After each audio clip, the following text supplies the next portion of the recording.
Hello traders, तारीख है 2 मई। Trades हमने ली 2, टोटल पॉइंट्स कैप्चर किए हमने 70। चलिए बात करते हैं कि क्या हमने ट्रेड्स ली, वो ट्रेड्स का एनालिसिस, रिसर्च, उनका ओपन इंटरेस्ट, हमने क्या ओपन इंटरेस्ट देखा, हमने क्या प्राइस एक्शन देखा, जिससे हमने 70 पॉइंट्स कैप्चर किए। चलिए स्टार्ट करते हैं।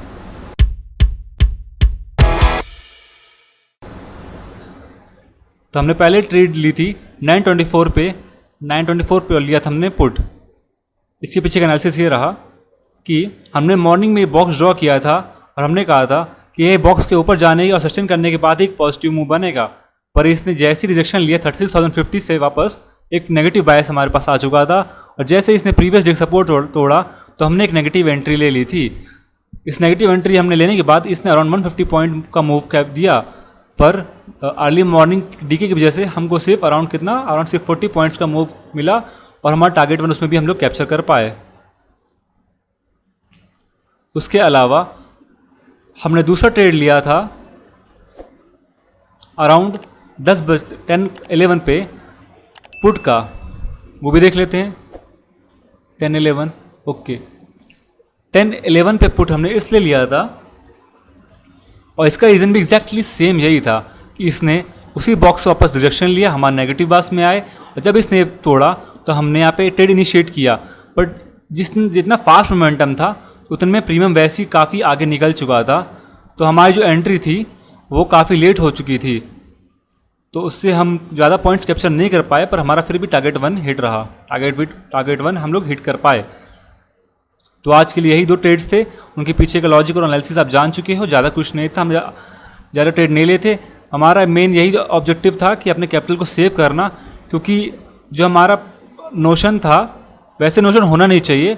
जो हमारा आइडिया था कि जो ये हमारा पूरा बना हुआ है, एक बॉक्स बना है प्रीवियस, हम या तो इसके रेंज के ऊपर तोड़ेगा तब कोई ट्रेड बनेगा, या फिर आज का डे का जब लो तोड़ेगा तब कोई ट्रेड बनेगा, और वैसा कुछ हुआ नहीं।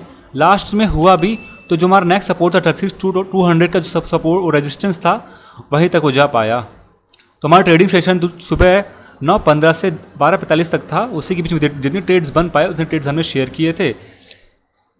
आज के दिन एक और ट्रेड बन रहा था जो कि था फ्लैग एंड पोल पैटर्न का, पर वो फ्लैग एंड पोल पैटर्न हमने इसलिए नहीं लिया क्योंकि जैसे कि मैंने बताया था, प्रीमियम डी की वजह से इतना मूव देने के बावजूद भी हमको 150 पॉइंट्स मूव स्पॉट पे मिला, पर हमको अराउंड 40 मूव ही मिला प्रीमियम में। वैसे ही जब यहाँ से इसने ब्रेकआउट दिया तो अराउंड जब यहाँ पे इतना मूव दे रहा था उतनी देर में सिर्फ 10-20 पॉइंट्स मूव ही प्रीमियम में इंक्रीज़ हुए थे, तो इसलिए मैंने एंट्री नहीं ली, इस डर से कि हो सकता है 36,000 से वापस रिवर्सल मिल सके। तो ये हमारे रिस्क रिवॉर्ड को फेवर नहीं कर रहा था, इसलिए हमने यहाँ पे एंट्री नहीं ली। इस मूव को अपडेट पहले ही मैंने चैनल में कर दिया था। तो आप समझ गए होंगे कि हमने आज 2 ट्रेड्स ली और ट्रेड्स क्यों ली। आज ओरिजिनली इतना प्रॉफिट नहीं हुआ, अराउंड 1,000 रुपीज़ का ये सिर्फ प्रॉफिट हुआ, वो भी क्योंकि मैंने मोस्टली रेंज बाउंड दे था और प्रीमियम इतना फास्ट विथ स्पॉट इंक्रीज नहीं हो रहे थे। तो आपको उम्मीद है समझ में आएगा कि हमने 2 ट्रेड्स ली, हमने वो ट्रेड्स क्यों ली और उनके पीछे का रिसर्च एनालिसिस। ओपन इंटरेस्ट की ज़रूरत पड़ी नहीं इतनी, क्योंकि पहली बात तो ओपन इंटरेस्ट इतना डेवलप हुआ नहीं था, नॉर्मल था, जितना कल हमने पढ़ा था उतना ही था। और दूसरी बात कि जो ये लेवल्स थे वही अपने आप काम कर गए, उनसे हमको कंफर्मेशन मिल गया था। ओके दोस्तों, थैंक यू सो मच। उम्मीद आपको समझ में आ गया होगा कि हमने जो ट्रेड्स ली थी वो क्यों ली थी। Thank you so much.